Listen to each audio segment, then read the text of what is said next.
I'm your host, Tess Brigham. So let's make sense of the mess together. So today I am so excited to have my friend and fellow podcaster, Amye Archer, on the Gen Mess. Amye is the host of Little Miss Recap and Murder, She Watched, and she's not just a podcaster. She's also a very talented writer and former writing professor. She spent years helping people tell their stories, whether it's through teaching, editing, or creating content for platforms like therapist.com. So Amye brings a very sharp wit, just like me, a love of pop culture, and a deep understanding of storytelling. Welcome to the show. Hi, Tess. Thank you so Hi. much for having me. Yes. A love of pop culture, if it happened between the years of like 1984 and 1997, then I'm real up on it. Oh, yeah, But yeah. anything current, I know the early Taylor aughts. Swift got, engaged. Yeah, there's certain things in our culture that we're both Gen Xers that we just can't embrace. It's hard. Well, and once I had my girls in 2006, I don't know what happened the next 4 or 5 years. I couldn't tell you. Yeah, I could imagine. Mm-mm. Amye had twins, and I know what it's like to have one kid. It was hard enough. So on that note, we're both Gen Xers. I'm very curious about, growing up in our generation. How has it shaped how you see work and how you see creativity? So it's interesting because I talk about generations a lot. Like when I used to teach, I always themed my composition classes around generations. So like one year I would do the 60s and one year I would do the 80s and, just kind of talk about generations and the different styles of writing and stuff like that. But one of the big differences I think is, and I see this in my parents who are both boomers, and I always say hashtag not all boomers, but the boomers were absolutely trained to trust authority, to take orders, to put their head down and work and, to service the company. And they grew up in a world where they could work for a company for 45 years and retire and raise a family on it. And I think Gen X has had the complete opposite situation where we have grown up in a world where we are distrustful of institutions. We don't work for companies for 40 years. And I think the millennials have sort of figured that out. But as usual, Gen X was in the middle and the transition of that happening. So we got to see like a lot of the falls of these corporate entities, and we had a lot of the rug pulled out from under us. Yeah, so absolutely. I think when we think of work, it's often associated with disappointment and maybe a disillusionment of what we thought we would have in our future. I don't know. It's yeah, I know. I recently wrote this post. I don't know if it's been posted yet, but about the American dream and this idea of the American dream. And I talk about both of my grandfathers, one that was born and raised in California, the other that was, born in Germany and came here escaping the Nazis when he was 16. But they both were able to, really have that American dream, wives that didn't work. Yeah. And, they retired when they wanted to retire and with lots of money. And so that's, I think for us, it was like, that's what I saw. So I assumed, okay, they work hard, I work hard. And I think that's the part that I find the hardest is, all of this hard work really isn't going to pay off. And that's what I love about Gen Z because they're the ones going. And I feel like they've taught me so much about life and how to handle life and all of it. I agree. Like they really, Gen Z, my daughters are 18 and a half. They'll be 19 in December. It's coming up. They really have yielded power and have made the workforce work for them. Instead of them working for the machine works for them. And I think that is so amazing. I love it so much.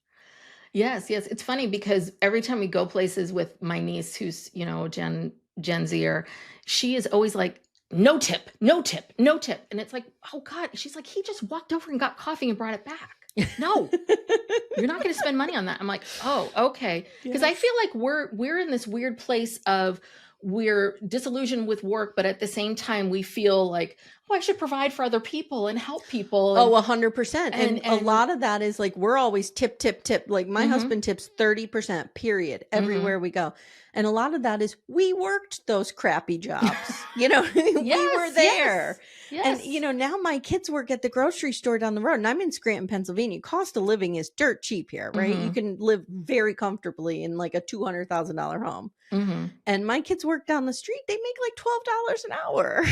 Like, you could live on that. You could like support a family on that practically around here. So it's really wild because, I was making $4 an hour when I started McDonald's when I was 15.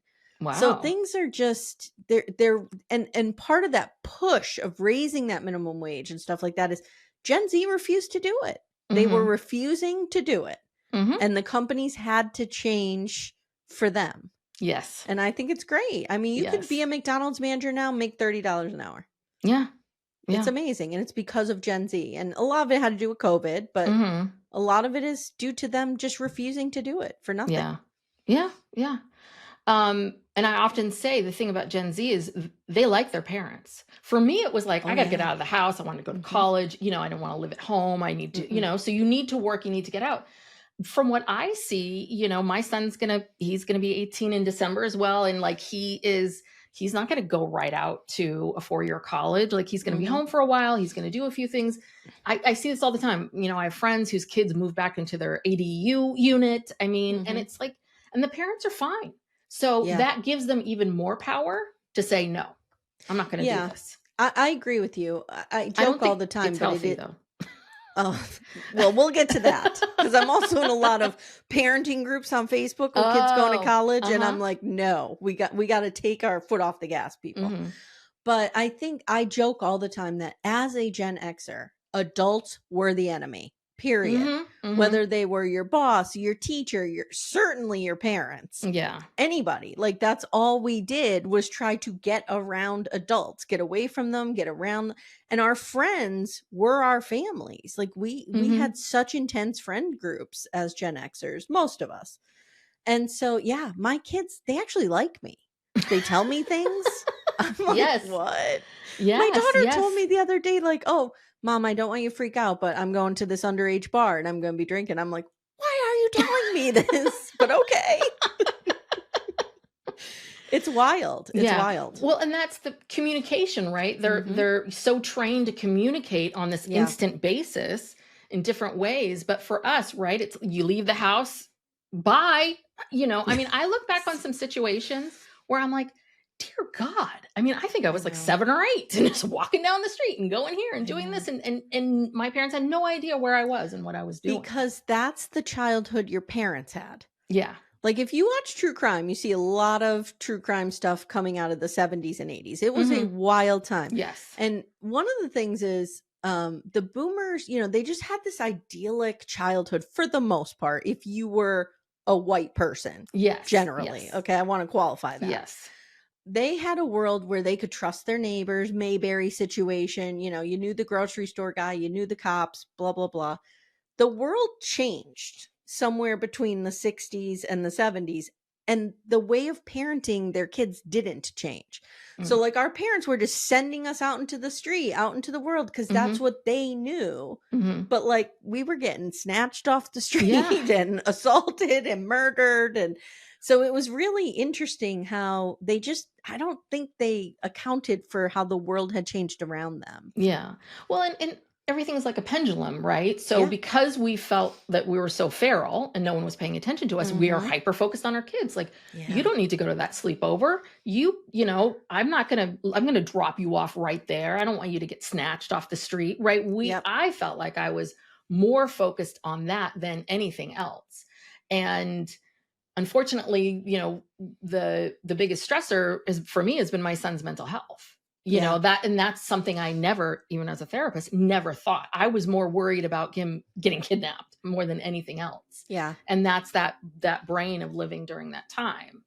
It's really hard to be. I remember when my one daughter, she would call me every night on her way home once they started driving. And she had this boyfriend, lived maybe 15, 20 minutes away. And she would call me every night. you're not going to believe what happened. Blah, blah, blah, blah, blah. A squirrel ran out in front of me, or this guy was tailgating me, or whatever. And I thought she needed reassurance. So I was like, oh, you're fine. It's fine. Da-da-da. Then I realized, and I'm not a mental health professional, so it took me quite a while to figure this out.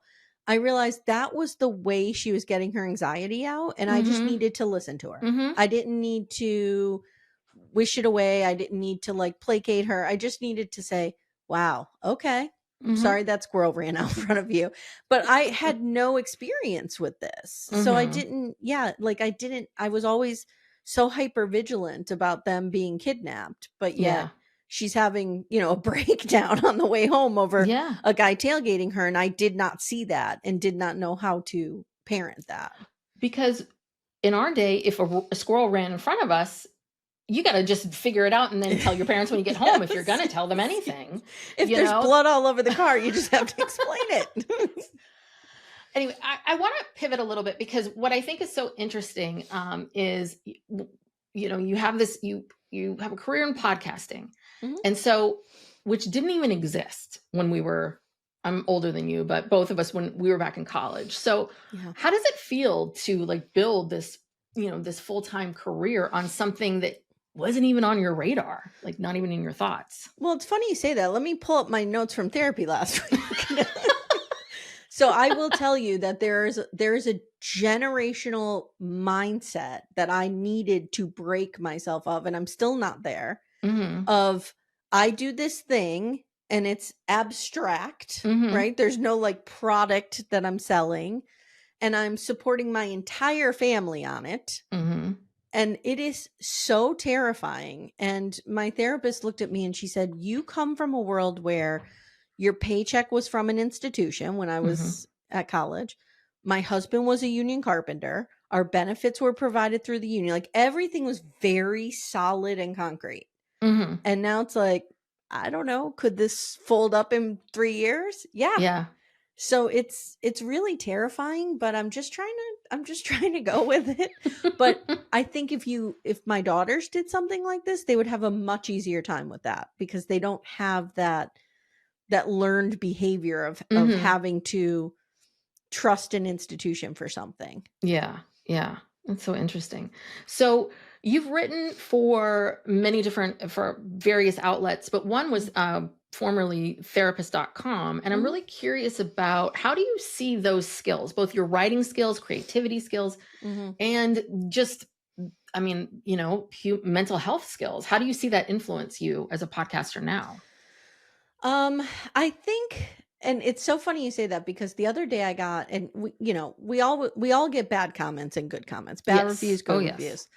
And I always say, if you could take the time to leave somebody a good review, that's the kindest thing you could do. Somebody wrote a comment. I want to say it was maybe on a YouTube that I put out.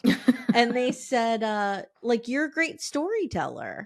And I was like, I never really thought of it like I was telling a story because I'm recapping a reality show or I'm, talking about a murder show.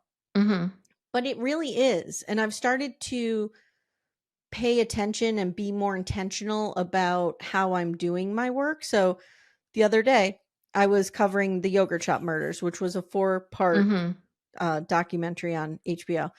And I found myself kind of like I would sit down to write an article or a book saying, okay, how am I going to frame this?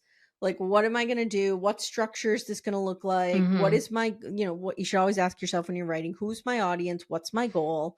So like, it's really interesting how I've been able to apply those skills to podcasting. And mental health is just something that I'm a huge advocate of. I've been in therapy now since I went to therapy in 2017 when I started working on that book with the school shooting survivors. And I've been in therapy ever since, every week. And so 7 years, and I will never quit. My therapist can throw me out. So we do talk, my co-hosts and I do talk a lot about, just mental health struggles, what people are going through, what we've experienced. And as a writer, especially as a memoirist, I have found that, validation is everything. If you talk about your experience, there's somebody listening who that will resonate with and who will sort of relate to it, and it can help them. So I think it's, we always joke that like our job is just watching trash and talking about it, but it's really something more. It really is. Yeah, it is. So what inspired you to start? So you started Little Miss Recap and then you started Murder She Watched. So what inspired you to create them, and what gets you most excited every week? So I have a real, like, my toxic trait is that I think I can do everything. So like I got really into podcasts when we were building our house. So Serial was out. It was like that time period, 2014. Yes. And then 2018, 2019, while I was working on that project, I started listening to like reality TV podcasts to just kind of have something light in my life. And I was like, I could do that. I could do this. So I was talking to my sister, and that's when we decided to do Gen X, This Is Why, which was my first podcast, which is terrible. The sound is terrible. Everything's terrible about it. But we did Little House on the Prairie, and it was during the pandemic, and it was a lot of fun. And then I was like, I really like this. I was born to talk, my mother will tell you. So I like it. Yeah. Yeah. But what gets you most excited? What do you love the most about it? So it's interesting because when I decided to leave teaching, and I had been in teaching for almost 20 years, and when I decided to leave, which was a conscious choice, I was just like, I'm bored with this job. I was over 40. I was like, I need something different. And my therapist also happens to specialize in career changes. So like we went through this whole thing where we talked about, different things that I like, blah, blah, blah. And it took us a while, but what we discovered is that the thing I liked most about writing books was going out and meeting the people who were reading the books and who had stories. And I think I realized that mostly with, I worked on a project with school shooting survivors, and I was helping them to tell their story. And when I would go out to promote that book, like we would just have such great interaction around, what they felt the book brought them and stuff like that. And so it was like that connection that I really loved. And that was what I liked about teaching. I didn't necessarily like teaching, but I liked connecting with my students. Yeah. So we were like, okay, so I like connection. Well, what the heck do you do with that? So for a while, I thought I was going to be a therapist. So I was like, okay. So I took some graduate coursework, and then when I left the university, they weren't paying for it, so I didn't do that anymore. Yeah. And then I just kind of, I went to therapist.com. I loved that job. I was writing about mental health, but it wasn't, I was sitting behind a computer, not connecting with anybody. So it was tough for me. And so once they did a big restructuring there, which again, don't trust institutions. They did a big restructuring and laid me off, and I did not see it coming. And I said to my husband, well, I guess I got to try to do this podcast full time. So I did, and it worked enough. And then this past year, my husband, who's been a union carpenter for 20 years, was like, I don't think I can do this job anymore physically. It's so hard. So here we are. Yeah. Wow. Podcasting. Yeah. And what's it like to work with your husband? It's actually fine because it's very clear that it's like my podcast.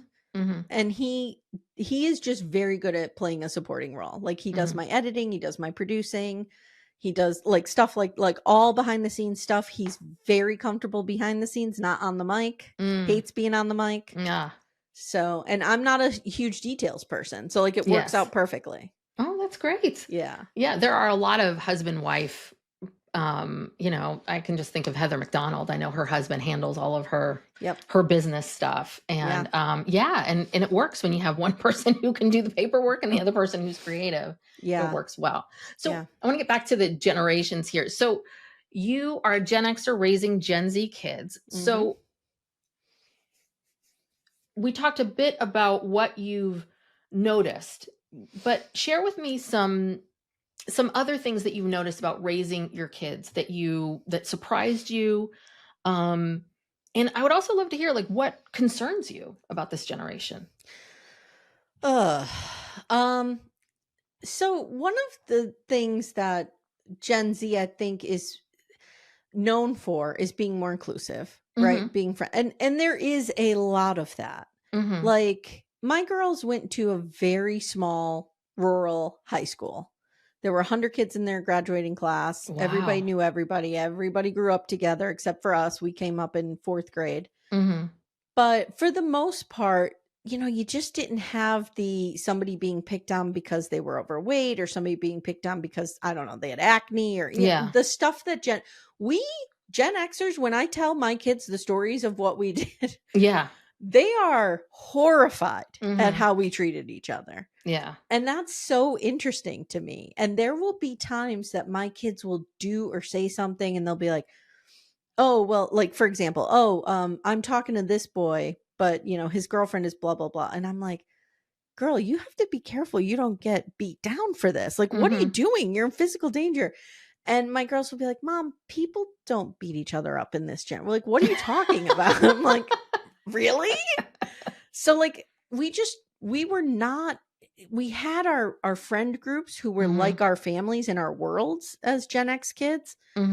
But we also could tear each other apart. I mean, that was very, very common. Yeah. So I do see a more gentle approach with Gen Z, but there's a lot of online stuff that's problematic. There's a lot of that I really worry about. There's a lot of mean girl stuff. You know, I can only speak to raising girls, and both of my children identify as girls. So I've only raised women.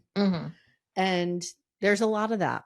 I mean, they're in college now and they're still facing it, where, you know, somebody's posting stories that are clearly in reference to me or something, my daughter will say. And I'm like, well, so there's this very passive aggressive mean girl stuff out there, but I think you're always going to have that. Yeah. You know, you're always going to have some element of that. I mean, I see it in the adults. Oh yeah.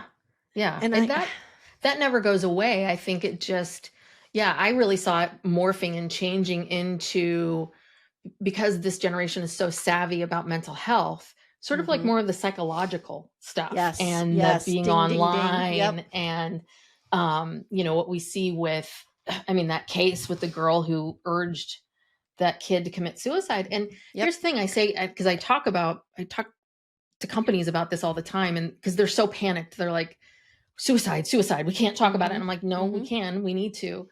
And what is so surprising to me is truly, you cannot, no one person up until I saw that case could convince someone to commit suicide. I always tell people, like, because people don't intervene because they fear that they're going to inspire that person. They're going to make it worse. And then you see this case of this girl, and it's just like, oh God, you know, this is where we are now.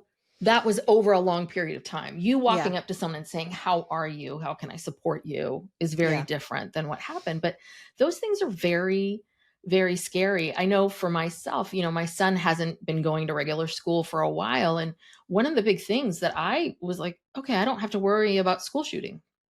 I don't have to worry about that anymore. Yeah, 100%. I was I was on another podcast this morning. I'm trying to think of what I recorded this morning. I was on Peak Shade, and I was saying that, you know, I get on my kids all the time because they don't have this idea or concept of recycling and saving the planet. Like, they are not environmentalists the way that we were taught. And so, like, I'm always on them. And if you're outside of California, this probably doesn't make sense to you. I was going to say, California is very environmental. Yes. But, you know, I'm in Northeast Pennsylvania. We are the land built on coal, right?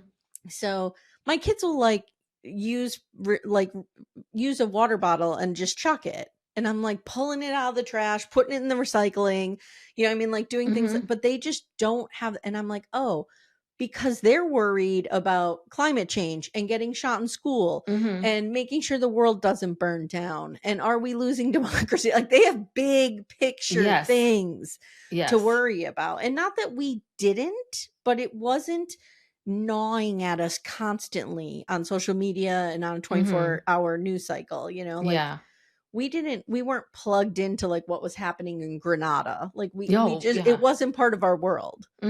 So it's just this different, I think they just have bigger things to worry about is what I'm hoping. And I'm telling myself so that, you know, I don't think I'm raising people who don't care about the world.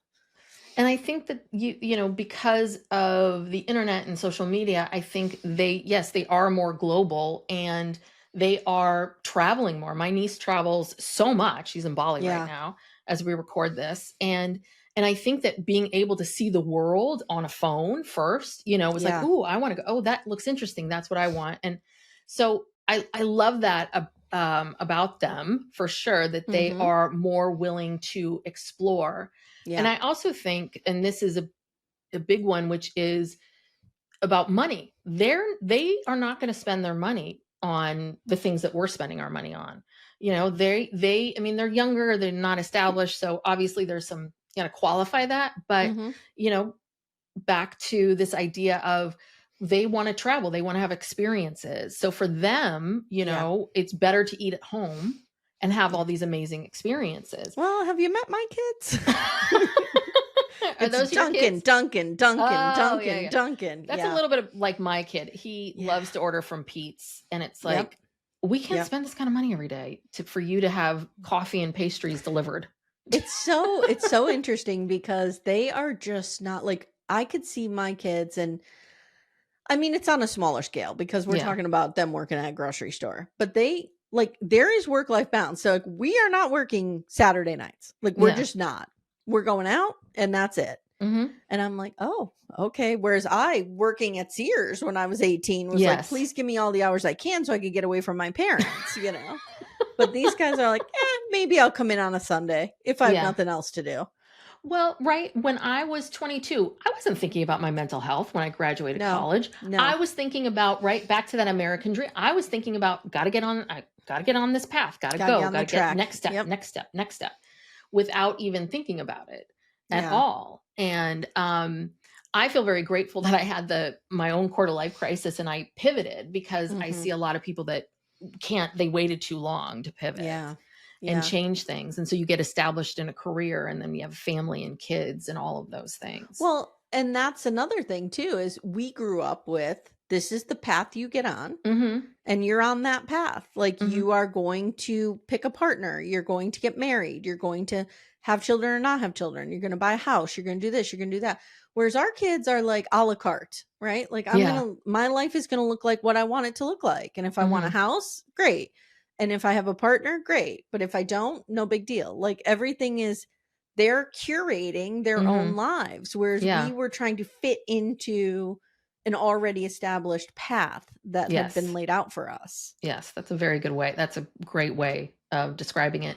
And I think that what's hard is that boomers were able to take that path all the way to the end. And then Yep. we kind of like all there were so many disruptions in the Yeah. It path. was the Oregon Trail when we were on it. And people were Yeah. eating each other, and it got And ugly. yeah. And then we're sort of like, wait a second.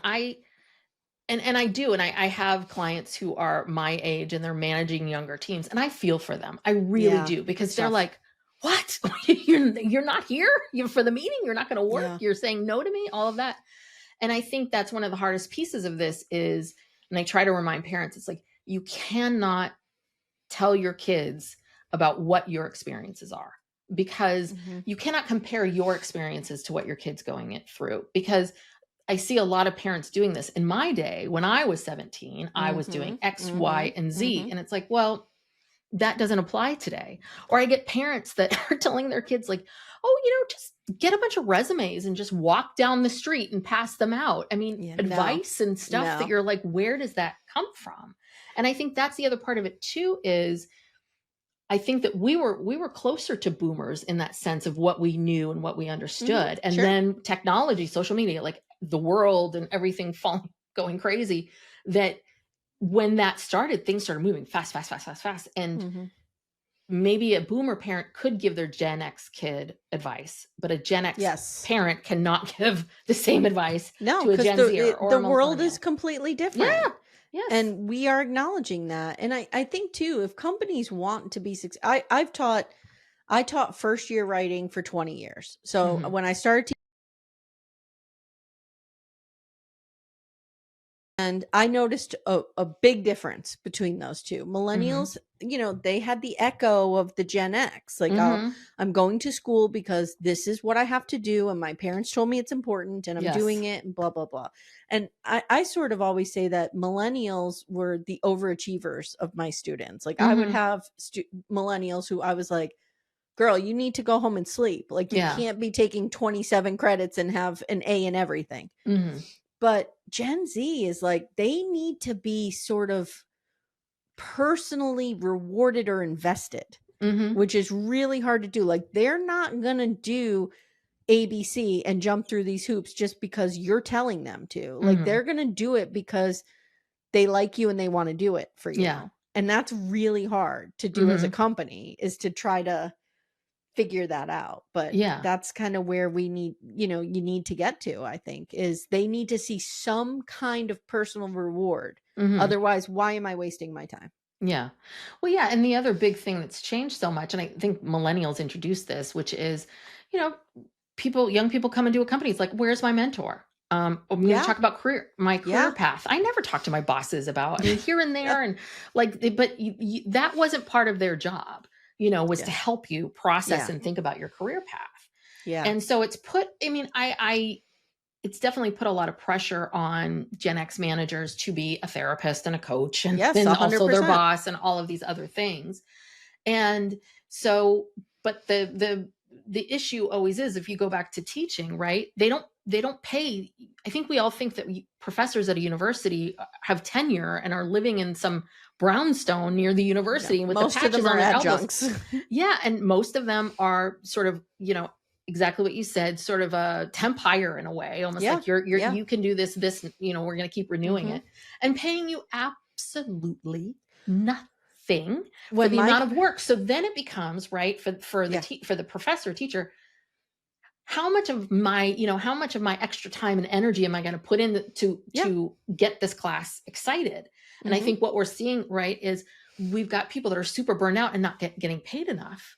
Yeah. Who are just kind of phoning it in. And then everyone's like, what's wrong with the university? What's wrong with these kids? And I'm like, it's because you're paying your president $5 million a year. Yeah. When my girls were little, I went and got my MFA, and that's when I started my career in academia. And I was adjuncting at 4 different schools. I was teaching 12 courses and not even making $30,000 a year. Like, there's a college I worked at that paid you $1,200 for the class for a semester. That's unreal.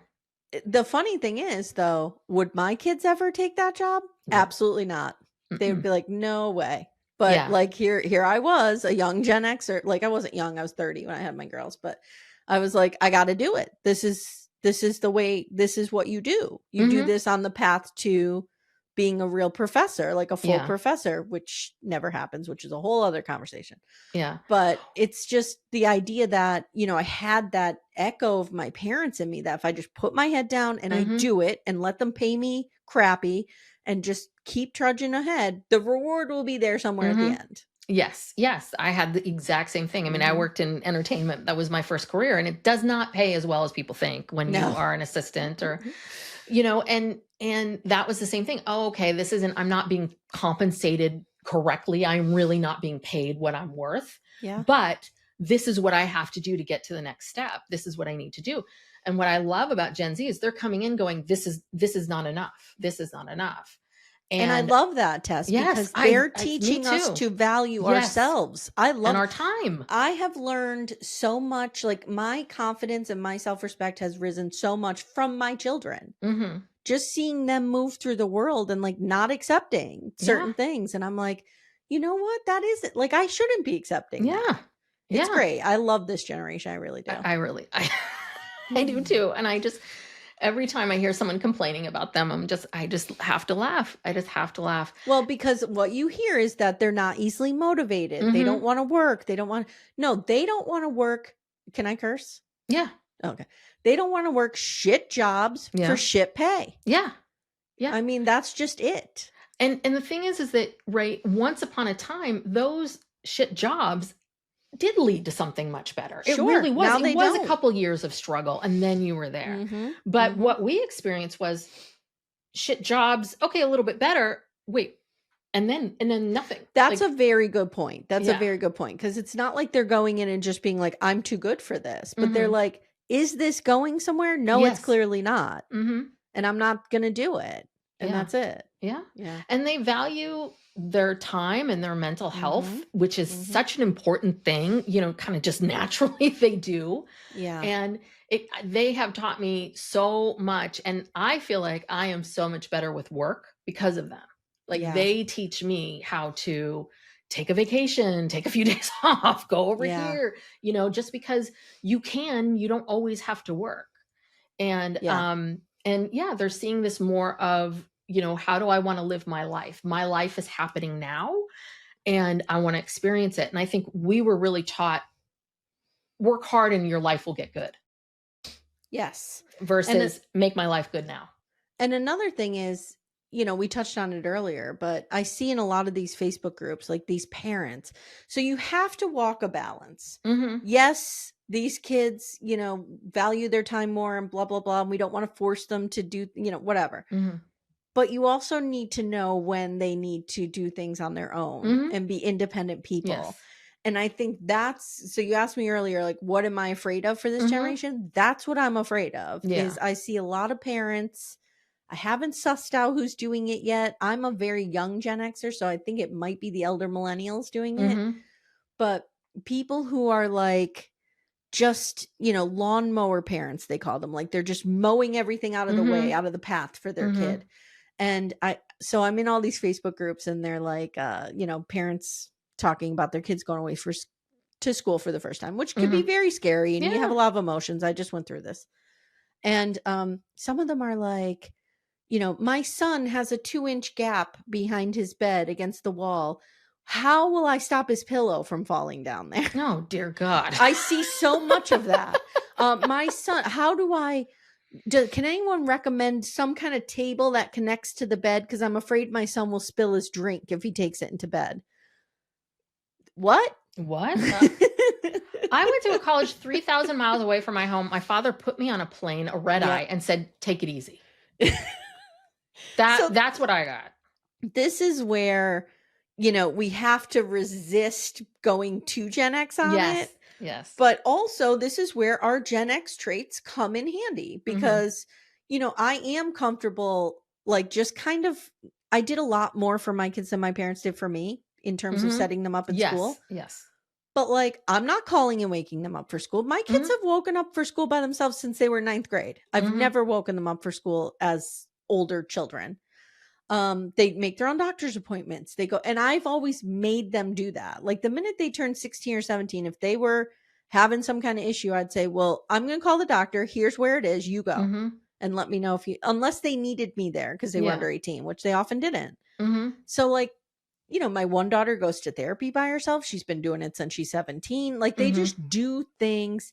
They know how to handle things and you have to let them do that in order for them to build those skills. Yes. You have to let them fail. You have to let the pillow fall. You have to let him spill a drink on on all of his covers for him to figure out, I can't bring this into the bed. So right? somebody commented on that and said, just get them a sippy cup already.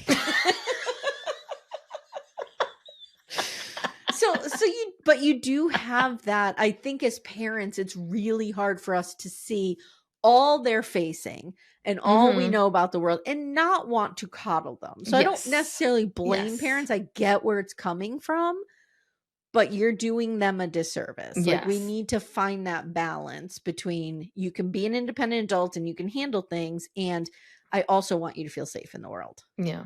Maybe Gen Alpha, they'll get it right. Parents of Gen Alpha will figure out how to do this, right? Because you're absolutely, I mean, that's the thing. We were hang tough, be tough, get in there, do this. There wasn't a lot of time. I mean, and my parents, my father's not really a talker, but my mom is emotionally intelligent. She would talk to us about stuff. It wasn't like they never wanted to know about my problems or what was going on with me, but it was very much like, no, you need to finish that. No, you need to go to school. Like, there was no question around that. And that's something that I really appreciated about my parents. I didn't like it at the time, but today I'm like, I'm able to finish a book. I'm able to have a podcast. I'm able to get stuff done, get the degree, get the hours, get the license, like, because I was not allowed a lot of slack as a kid. I also would wager to bet that you saw your parents completing things and doing Yes, things. absolutely. And I That's think, big you too. know, just having people who demonstrate that, Mm-hmm. just modeling it for you is huge. Like a lot of Yes. people give that kind of stuff lip service and then they don't do it. Mm-hmm. And then they're like, why don't my kids finish anything? It's like, because you need to finish things and let your kids see you finishing things. Yeah. And No, that's a very a good big point. part of it. The modeling part. Well, Mhm. so since this is the Gen Mess with Tess, as we wrap up, we've talked about a lot of different things, but I'm curious, do you have any thoughts or, I mean, advice for someone who is managing Gen Zers? I think, you know, we really need to, and there's some industries in which this is just not possible. Mm-hmm. But I think we need to accept and embrace that they're going to make their own rules to an extent. Mm-hmm. Like, I think where you can find leniency, you should give it. Mm-hmm. You know what I mean? Like, Yes. the work from home is a really good example. Mm-hmm. I worked at a Catholic institution and it was very traditional and they were just not flexible at all about the work from home, Mm-hmm. even though my role, for example, was not student facing. Like I didn't need to be there. Yeah. When I was doing admin work, I'm talking about not teaching. Mm-hmm. And you know, a lot of people who are doing like computer work and programming and stuff, like why are they sitting in an office taking up real estate? So Gen Zers, like and also be prepared if you do have a policy where, you know, they have to follow certain rules, to have a meaning behind it, to have Yes. a reason for it and be Mm-hmm. willing to provide that because they will ask questions. Yes. Oh, yes. They will. They will. And I think if, you know, if you can justify things and things make sense, then I say that's fine. Mm-hmm. But if it's just a policy like, well, we just feel like everybody should be in the building, Mm-hmm. you know, maybe let Gen Z push you a little bit out of your comfort zone and be like, do they really need to be? Or, you know, do we have to work till 5 o'clock on Fridays? Can we, you know, whatever that looks like. Yeah. Yeah. I mean, these are all such great examples. And I think with Gen Z too, is we're so focused on hours. How many hours are you working? You know, can I see you working at your desk? Yeah. And they're very much at this place of, if I get my work done, what does it matter where I do it, how I do it, as long as I can deliver. I can tell you that once I was working from home, when I went to therapist.com, I was way more productive working maybe 25 solid hours a week from home rather than the 10 hours, you know, a week I would spend in my coworker's office complaining about my boss at work. Yes, and like that's I the other was thing more too. productive. Some people are great at home. I mean, because I you know, worked all through COVID and I talked to everybody, and there were some people that thrived during COVID and some people really struggled. And that's the thing. We're in this world now where we have more flexibility. So instead of making everything very uniform, I feel like Gen Z really is like, well, who am I? What's going to work for me? Yes. And that truly that's life. That is life. I mean, you know, I think that what as parents, what we've given to Gen Z is a real sense of understanding of themselves, much more than I think, you know, I had or other generations had, you know, a sense of who they are as people and a sense of, back to that thing of, you know, how do I want to be treated? How do I want to feel? All of it. They have to. I think back to that famous scene in Mad Men when Peggy says to Don, "You didn't thank me," and he goes, "That's what the money's for." Like they are not going. The paycheck is not thanks enough. They have to be seen as people and respected and valued and have some kind of connection to the company in a way that Gen X didn't need to have. I don't think we needed to have that. We were like, the money's enough. We're here for the money. But they're not. Last thing I did this talk. I think I talked about this on the podcast, but I did this talk for this group of lawyers. And this one guy's like, you know, they need to hit their hours every single month. And most of them only want to do 70%. And, you know, but they want 100% of the pay. And what I was trying to point out to him was, that's kind of the world that we live in today. Like to be a healthy human being, you have to work 70%, but in order to pay your bills, you have to have 100. And that's been this little section of a place. And what Gen X needs to do is stop trying to fill in the 30% yourself. Stop, because that's what you're doing. In Millennials, that's what you're doing. You're filling in and you're making it easier for these corporations to justify not paying people enough. Yeah. And I get this all the time where someone will come to me and say, we can't hire for this role. We can't find anyone to do this role. And I'm like, so don't you think there's something there, right? Yep. If you cannot find someone qualified and you're interviewing all these people and none of these young people are taking this job, then it's on you.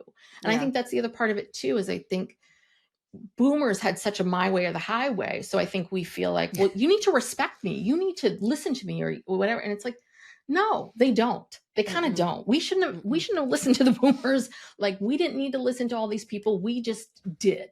Yeah. Because we just didn't know any better. And it was what we were taught. Yeah. And I agree. So, well, thank you so much for being here, Amye. So share with my audience, plug your shows, anything you want to promote. So if you're a Gen Xer and you like solving murders from your couch, you can listen to me on Murder, She Watched, where, we just take, I don't want to say a lighthearted look, but we just look at like documentaries and stuff like that without getting into a case, right? Yes. On Little Miss Recap, we just talk about Sister Wives, 90 Day Fiance, just your reality TV stuff. But we also do like cult documentaries and a lot of documentaries over there. Any like history docs and stuff like that are over there. So yeah, people love those cult documentaries. I know. So I do too.